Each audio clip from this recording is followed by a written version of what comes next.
سے پوچھو کہ آسمانوں اور زمین کا پروردگار کون ہے؟ تم ہی ان کی طرف سے کہہ دو کہ اللہ۔ پھر ان سے کہو کہ تم نے اللہ کو چھوڑ کر ایسے لوگوں کو کیوں کارساز بنایا ہے جو خود اپنے نفع اور نقصان کا بھی اختیار نہیں رکھتے؟ یہ بھی پوچھو کیا اندھا اور آنکھوں والا برابر ہیں یا اندھیرا اور اجالا برابر ہو سکتا ہے؟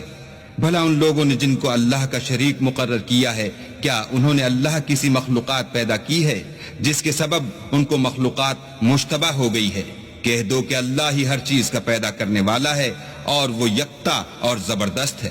اسی نے آسمان سے مے برسایا، پھر اس سے اپنے اپنے اندازے کے مطابق نالے بہ نکلے، پھر نالے پر پھولا ہوا جھاگ آ گیا، اور جس چیز کو زیور یا کوئی اور سامان بنانے کے لیے آگ میں تپاتے ہیں اس میں بھی ایسا ہی جھاگ ہوتا ہے۔ اس طرح اللہ حق اور باطل کی مثال بیان فرماتا ہے، سو جھاگ تو سوکھ کر زائل ہو جاتا ہے، اور پانی جو لوگوں کو فائدہ پہنچاتا ہے وہ زمین میں ٹھہرا رہتا ہے۔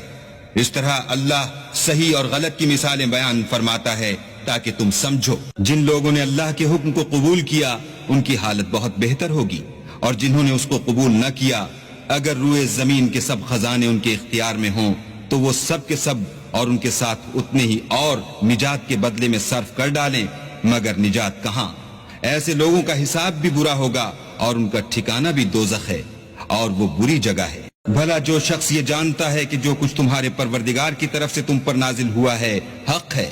وہ اس شخص کی طرح ہے جو اندھا ہے، اور سمجھتے تو وہی ہیں جو عقل مند ہیں، جو اللہ کے عہد کو پورا کرتے ہیں اور اقرار کو نہیں توڑتے۔ اور جن رشتہ ہائے قرابت کے جوڑے رکھنے کا اللہ نے حکم دیا ان کو جوڑے رکھتے اور اپنے پروردگار سے ڈرتے رہتے اور برے حساب سے خوف رکھتے ہیں، اور جو پروردگار کی خوشنودی حاصل کرنے کے لیے مصائب پر صبر کرتے ہیں اور نماز پڑھتے ہیں، اور جو مال ہم نے ان کو دیا ہے اس میں سے پوشیدہ اور ظاہر خرچ کرتے ہیں اور نیکی سے برائی کو دور کرتے ہیں، یہی لوگ ہیں جن کے لیے عاقبت کا گھر ہے، یعنی ہمیشہ رہنے کے باغات جن میں وہ داخل ہوں گے، اور ان کے باپ دادا اور بیویوں اور اولاد میں سے جو نیکوکار ہوں گے وہ بھی بہشت میں جائیں گے، اور فرشتے بہشت کے ہر ایک دروازے سے ان کے پاس آئیں گے اور کہیں گے تم پر رحمت ہو،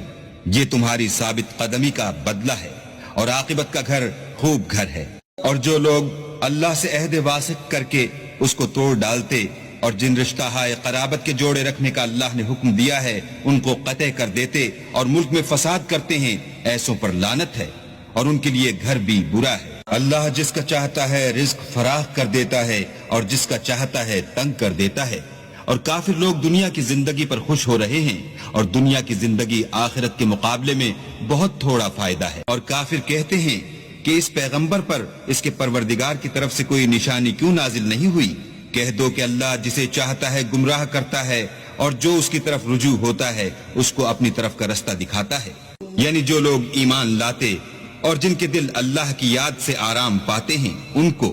اور سن رکھو کہ اللہ کی یاد سے دل آرام پاتے ہیں۔ جو لوگ ایمان لائے اور عمل نیک کیے ان کے لیے خوشحالی اور عمدہ ٹھکانہ ہے۔